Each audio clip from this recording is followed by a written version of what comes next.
tres entornos diferentes. Hay uno donde se toma una unidad de cuidados intensivos, donde toman referencia de 374 pacientes, con una tasa de aproximadamente entre el 4 y el 6% de extravasación.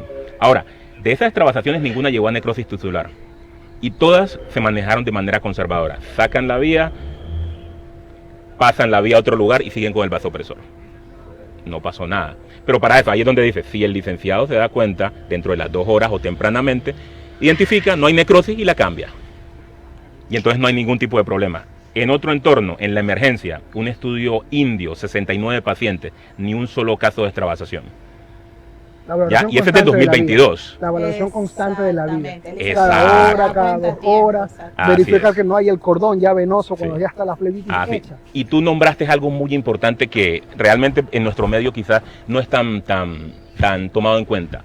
Y combinando con lo que dices tú, Zulema. Generalmente la relación catéter-vaso es importante para evitar la flebitis. Y ellos miden ecográficamente las venas en las que van a canalizar para colocar el vasopresor. No, pero acá una vena chiquita con un catéter 18, es que es buenísimo. Exacto. Ese enfermero, dice. No, sí. Pues, no da. Incluso, bueno, traspolando un poquito, yo veo que en el lugar donde trabajo, donde sí hay protocolos, en la clínica donde yo trabajo, la licenciada, antes de colocar, por ejemplo, un catéter de PIC, hace la valoración ecográfica y ve pues, si es viable o no es viable. Y la mayoría de las licenciadas sí lo pueden hacer por ecografía. Entonces, eso sería lo ideal. Y mira, catéteres venosos centrales de inserción periférica, también entra como catéter periférico. Claro. Entonces, y dura más tiempo, creo. Así es. Exacto. Y entonces, menos riesgo de infección. Exacto. Pero mira que esa no es una opción que ve el sistema público. ¿Ya? Porque pero, no hay, es muy poquito, exacto, muy poco, pero mira que es interesante. De todas maneras, uno finalmente termina adaptando a los pocos recursos que tiene toda la literatura para tratar de hacerlo dentro de los lineamientos, ¿no? Entonces, mira, y en todas las revisiones, la última revisión era en el caso de casos de hipotensión en un quirófano en Holanda.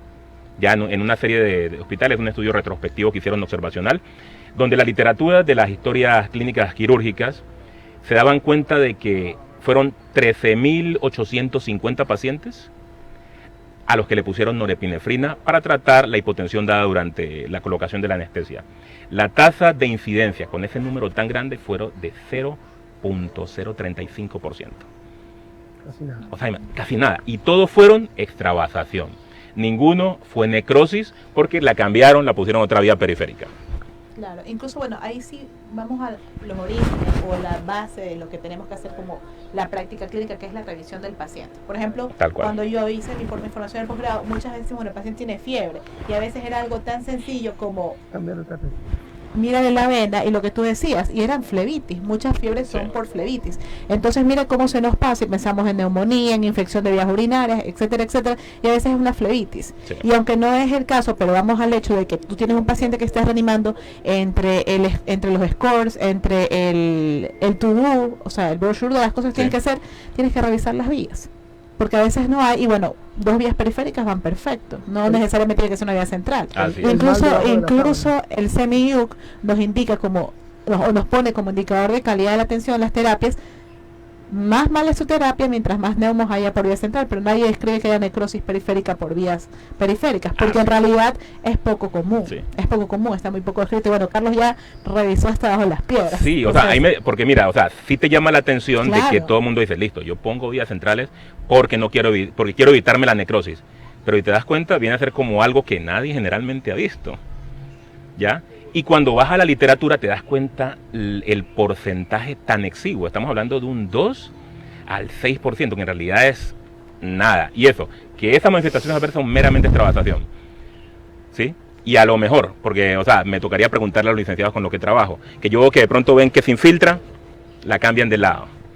Y nunca, de manera que nunca llegas a ver porque tienes un equipo de licenciados que están pendientes de la vía. Entonces, si te das cuenta, costo efectivo, una vía central cuesta $70, en la más conservadora, yo creo, ya, con un catéter periférico. Y costo de las complicaciones. No solamente en lo económico, sino también en la morbimortalidad del paciente, porque si hace un neumo, se puede morir. Así es. Si hace un neumo, le van a poner un tubo, se va a infectar. Si hace una infección asociada al catéter, es un problema. Entonces, es costo no solamente económico, sino en días de hospitalización y en muertes. Se desprende otro problema, porque por ejemplo yo he visto en clínicas muy reconocidas en donde la norepinefrina aún la siguen manejando por ml, hora, y no por la dosis de microgramos, kilogramos, minutos.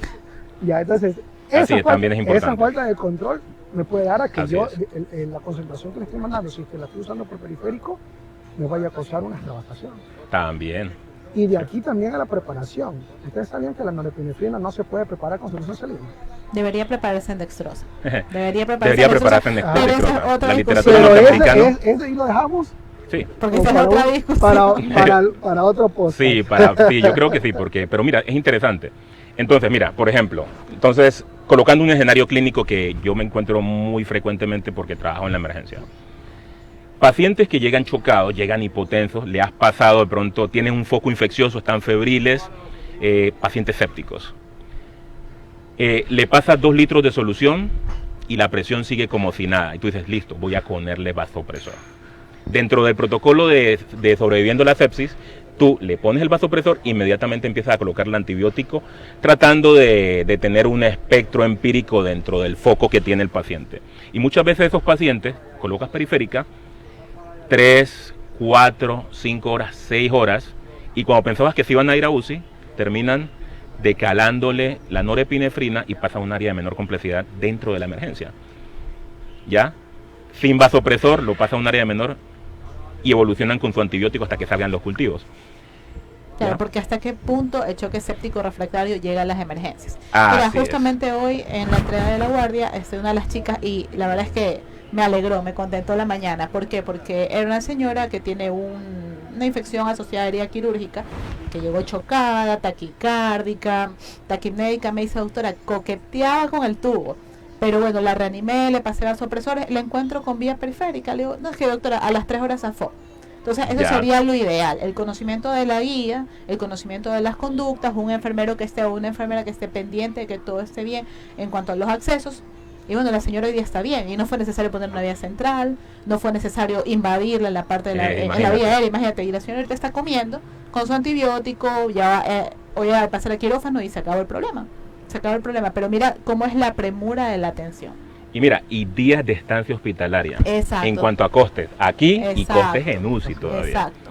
Seguramente pasado mañana se irá a la sala. Imagínate, entonces, es lo más probable. Ese es el tipo de cosas que de pronto evalúas cuando de pronto ves la literatura y tratas de ver. O sea, para algo tan infrecuente, que en realidad no tiene un coste cuando ocurre tan grave, porque realmente son extravasaciones, en comparación con un procedimiento más invasivo que ahora sí está relacionado con posibilidad de muerte prácticamente. Sí, con complicaciones severas. Sí. ¿Ya? Entonces, ese escenario es interesante. Yo lo digo por parte en la emergencia, ¿no? Otra cosa, en el ámbito extrahospitalario. Si de pronto el extrahospitalario tiene la posibilidad de poner una vía periférica, que se le pone en vías periféricas a un paciente y le ha pasado volumen y no ha lograr tener una presión arterial adecuada, debería ponerle vasopresor. ¿Sí? O sea, no sería una contraindicación. Entonces, en los artículos leídos dicen de que el mito es que la vía central o el catéter venoso central sea una indicación absoluta para la colocación de vasopresores, cuando en realidad viene a ser una indicación relativa. O sea, sí, hay que ponerlo por vía central en algún momento, sí, pero no obstante es relativa, más no absoluta. Pero va a depender también de la preparación, por ejemplo, del personal que vaya a colocar la vía. Porque, por ejemplo, yo puedo tener una buena vía, pero muchas veces vemos personas que no queremos cogerla justamente donde está en la vena, sino que la queremos coger de ladito, la queremos coger un poco más abajo, y lo único que termina llegando a la vena son escasos 2 milímetros. Sí. Si yo paso un vasoactivo, por más buena vía que tenga, se me va a extravasar algo mínimo y me va a causar una necrosis.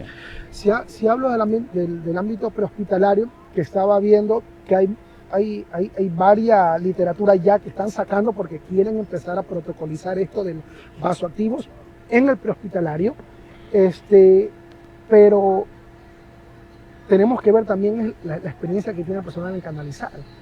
Porque, por ejemplo, en Ecuador, el otro día estaba revisando quiénes pueden trabajar en una ambulancia. En una ambulancia puede trabajar el técnico en emergencias médicas y el licenciado en emergencias médicas. Un enfermero lo puede hacer, pero siempre y cuando tenga una especialidad en atención prehospitalaria. No lo puede hacer directamente. Entonces, la pregunta es, ¿dónde hacen sus prácticas? El enfermero hace su internado y hace su rural. El técnico o el licenciado en emergencias médicas, ¿dónde hace su práctica de atención hospitalaria crítica? ¿Dónde hace sus prácticas de canalizaciones de vías periféricas? Y hay que ver si que en realidad también tienen el conocimiento de la norepinefrina, de los vasoactivos, porque en algún momento fuimos a dar una capacitación, ¿te acuerdas, Zulema? Que llevamos las bombas, hablaste de los inotrópicos, y al preguntar al personal de atención prehospitalaria, aeromédica incluso, ¿quién maneja la norepinefrina? Por ahí, un médico, yo le he prescrito alguna vez, pero no sé cuáles son las dosis. Y por ahí un enfermero, sí, yo le he puesto, pero no me acuerdo cuál, de cerca de 200 personas que estamos allí, que no sabían que era una norepinefrina. Y mira, entonces, va a depender mucho del personal que esté en la ambulancia también. Así es. Pero mira de que, o sea, si ya nosotros con esto que acabamos de que hay ciertas condiciones, si vas a poner vasopresores, los colocas en una vía por en sí, más o menos de la fosa antecubital para arriba, que lo pones a bajas concentraciones y por un corto tiempo se le abre la puerta a que personas en una unidad de atención primaria, me refiero a un centro de salud tipo C que tenga un paciente, solucione con una vía periférica. Alguien en la atención hospitalaria lo haga también. E incluso en una emergencia puedas ahorrar recursos al no colocarle vía central de manera sistemática a todos los pacientes. ¿Y el intraóseo? Sí, pero el intraóseo para la infusión no creo que sea tan idóneo, ¿no? Para manejo de volúmenes. Exacto, para manejo de volumen muy expeditamente, ¿sí? Porque siempre hay resistencia. Y hay que también valorar si es que en la literatura que hemos estado revisando la edad de los pacientes, sí. Porque mientras mayor edad, mayor fragilidad del vaso del paciente, mayores comorbilidades que termina, sí. Que creería yo, quiero suponer que en realidad ese ínfimo porcentaje que ha hecho extravasación con necrosis es por las condiciones del paciente también. Ahí es donde dice uno, basado en que, porque mira, un abuelito de 90 años, de 80 años, con una vía periférica en el brazo. Pero sabes que a pesar de eso, porque se da el caso, bueno, llegó al viejito de 80 años o tiene un tumor, bueno, no pongamos vía central, hagamos lo que se puede hacer y no ha pasado. Y no ha pasado, y no le hemos visto, lo hemos animado de todo. O sea, no te podría cuantificar, pero realmente es bastante común que lleguen abuelitos sépticos, chocados, así y que, bueno, manejemos con lo que podemos hacer en aras de la escasez que hay en los hospitales públicos. Y salen. Y si no salen, no tienen extravasación ni tienen necrosis. Exacto. Pero, o sea, habrá que ver hasta dónde se puede hacer. Y ahora la otra cuestión es lo que te digo, el riesgo-beneficio, porque al familiar hay que explicarlo. O sea, tienes el riesgo de que pase esto, pero esto es en aras de que el paciente sobrevive, porque si no se va a morir. O si no, un joven de 20, 30 años que no esté bien reanimado para hacer una falla renal y terminar condenado a una diálisis. Una diálisis también. Que es mucho peor. Entonces es riesgo-beneficio. O sea, tienes que sopesar qué recursos tienes, qué riesgos tienes y qué beneficios. Pero mira que ahora, con la lectura, con la revisión de este tema, ¿no? Pues podemos discutir más ampliamente, no, sabes que ya no tener ese tapado los ojos de que no, bueno, no lo puedes pasar sin vía central, pero tienen hora. Porque incluso esa conducta que a veces tenemos, ya de no, pone la vía central, demora que quizá el paciente suba a la terapia y se dé otro tipo de atención, porque no es lo mismo un médico en la emergencia, por más ducho que sea, con 10 pacientes y 5 entrando por hora. Entonces, hagan la terapia donde yo puedo sentarme, estudiar a mi paciente, y bueno, por último, si es de invadirlo, lo invado. Así es. Pero es otra de la conducta, o sea, en realidad debe siempre irse por la reanimación temprana. Con el recurso que tengamos, con el conocimiento de que no solo es líquido, sino que el vasopresor va de la mano, y es lo que ha demostrado mayor supervivencia de los pacientes. Totalmente. Mira, la acción inmediata. Exacto, riesgo-beneficio. Y reportar. Exacto. Empezar a hacer una estadística el evento adverso que nadie reporta. Sí, pero mira que es interesante de uno ver, al menos en nuestro medio, algo que sí me llamó la atención en los estudios revisados, es que utilizan concentraciones mucho más bajas de las que nosotros utilizamos. Ellos esos 8 miligramos se lo ponen en 250 o en 200. ¿Ya? O nosotros... O 1000 también. Ahí en cambio nosotros lo utilizamos en 100 y 80 microgramos por ml, perdón. Entonces dices tú, hacer con nuestras concentraciones estudios observacionales, que éticamente no tienen problema, porque si te das cuenta, es sencillamente observar lo que ya estás haciendo, no tienes que introducir ningún tipo de intervención. En los prospectos de la norepinefrina, de las diferentes marcas, indica diluciones por encima de 250. Así es. Nosotros, por ejemplo, que he visto bastante paciente cardíaco, generalmente la restricción de líquido es a 50, 8 miligramos en 50 ml. A 0.16 microgramos por cada ml. ¿Qué condiciones que a lo mejor en esas concentraciones una vía central sea más idónea, ¿no? Claro. Por supuesto. También. Pero ya estamos hablando pues en ese escenario Específico. que tiene En ese pacientes específico. que están en la Específico. UCI, Pero que- si yo tengo una urgencia, yo nunca lo he hecho por perificar, pero lo haría. 2 ampollas en 250. Va muy bien. Está descrito en la literatura que no hay. Sí. Claro, El pero hay riesgo que se ver, disminuye claro, hay que ver si bastante. esa dilución llegamos a la dosis ponderal que es la que tenemos que llegar. Así es. Porque yo puedo poner, o sea, en aras de no dañar las venas o en aras de no tener una lesión del tejido periférico, no puedo dejar de perfundir a mi paciente Totalmente. bajo ningún Claro. precepto. Ya. O sea, es riñón versus no. Eso Y, no y mira, puede pero ser. mira el punto que hemos llegado que es interesante. Porque si te das cuenta, toda la estructura o el mito formado alrededor de no por periférica, siempre por central, lo único que hace es una estimación entre una manifestación adversa y las otras potenciales. Y por estas de acá, que no las tienen en cuenta que son peores, dejas de hacer esta que es mucho más fácil de tratar. Exactamente. ¿Sí me entiendes? Sí, sí, sí. Entonces, ¿qué prefieres causar? ¿Una extravasación o causar un neumotórax o todas las otras potenciales?